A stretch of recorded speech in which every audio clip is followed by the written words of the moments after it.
Okay, folks, this is a little bit of video cataloging of what's gone on in my life in the last 5 years and how it's associated with all this crime in the state and everything that's related to the videos I posted.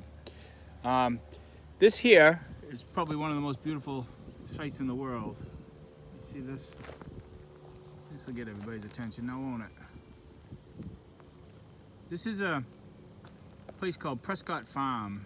I think it's technically in Laconia, New Hampshire, but we're very close to the Guilford border. And this is a preschool that's environmentally based, I guess you could say, or nature-based, they say. And here's the school building over here, you can see. And it's an incredible little preschool with a waiting list of usually 170 or 200 children on. And you can see why. The children are fully enriched here. That rock down there, that's called Harold's Rock. So this is where both my children went to preschool. And anybody that's followed my videos has realized this immense fraud that was perpetrated against me concerning my kids. And one of the frauds was that during 2019, their mother, who had left the residence and left the children with me, it claimed that the children were living with her and they were going to a school in Concord called the Woodside School, a private school. And this is all documented. I was able to obtain the documents in the DHHS office related to a federal lawsuit. None of that was true. I was on my own with my boys, and this is where my youngest son was going. This is it here. And this is how we came across Harmony, Montgomery. Because during that fraud, when I was coded by the insurance company, the medical insurance company for my children, I was coded as somebody who'd given my children up for adoption, and I had no rights to them. And that was the same with the DHHS and the courts and all that stuff at the time, the school. So somebody who is given the children up for adoption doesn't usually have them again. But in my instance, of course, it was false. And one of the times when I had both of my children with me and was doing business here at the school for my youngest son, we went to a McDonald's down here. It was late November in 2019. The McDonald's in Guilford, it's about 3 miles away from here. And at that McDonald's, we encountered Harmony Montgomery in the vehicle with her parents, Adam Montgomery and this Kayla Montgomery woman. And this was at the exact time that they said she was murdered. Now, I've tried to report this, like I said in my other videos, and nobody will have any part of this. And as I've said before, our lives have been attempted upon multiple times here.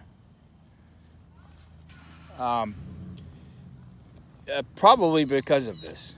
But this is the truth. This is the reality here. This is what was going on. I was paying for this and commuting my son multiple times a week to this facility,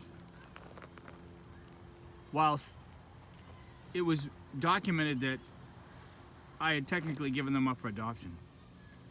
So here's a little bit of color for you. Here's a little bit of reality. Okay, thank you very much.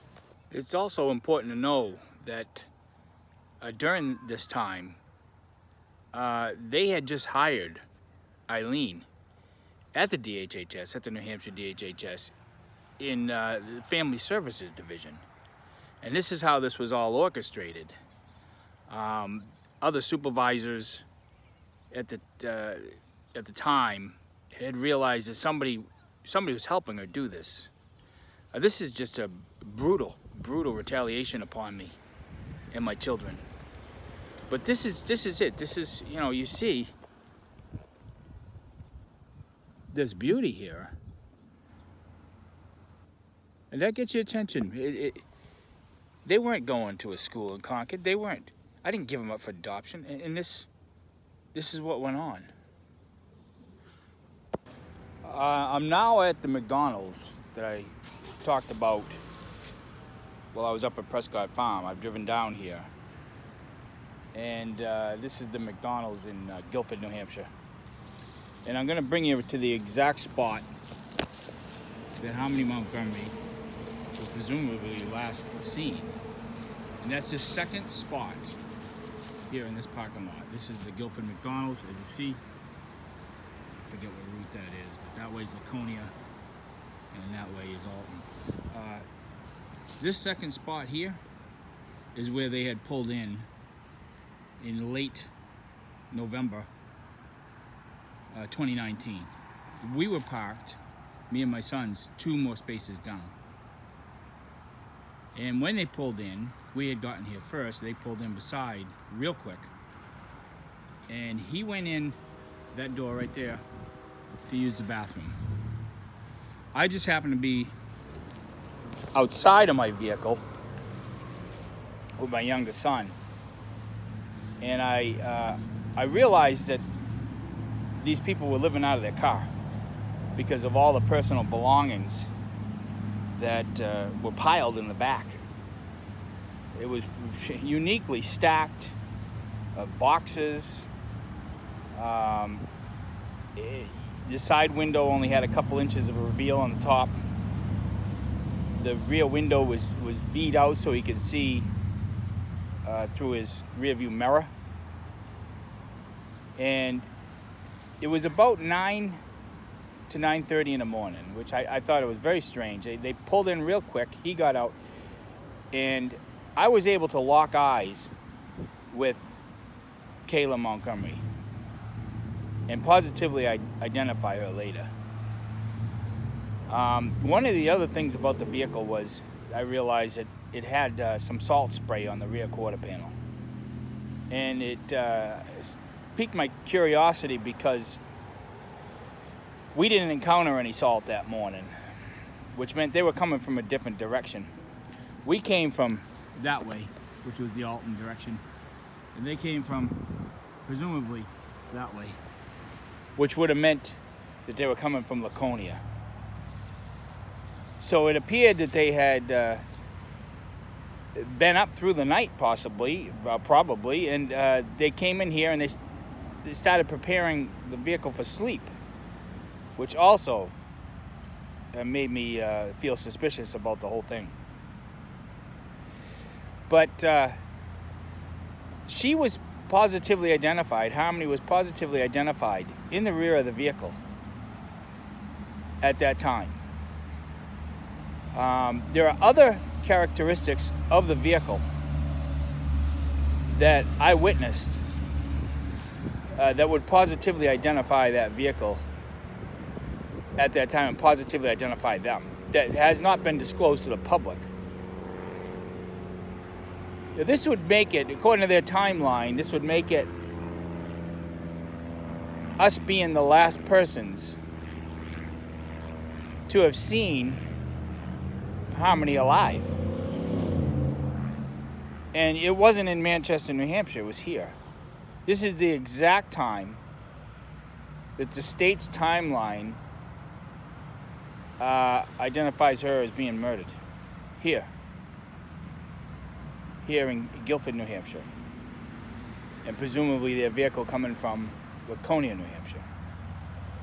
Belknap County, not Rockingham County. And nobody wants to hear it. Why is that? This is reality. Like I say, this whole thing is dirty, dirty, dirty.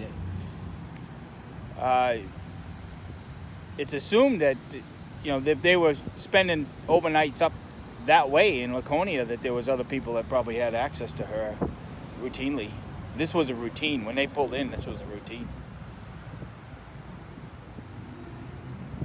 That's it for now. Thank you very much. God bless you all. So now I'm going to show you the exact vehicle we were driving in 2019 and the exact vehicle that we were parked beside a Harmony when she was last seen, and that's this van right here. This is it. I've kept it all these years. The same plate number. It's a 2008 Grand Caravan.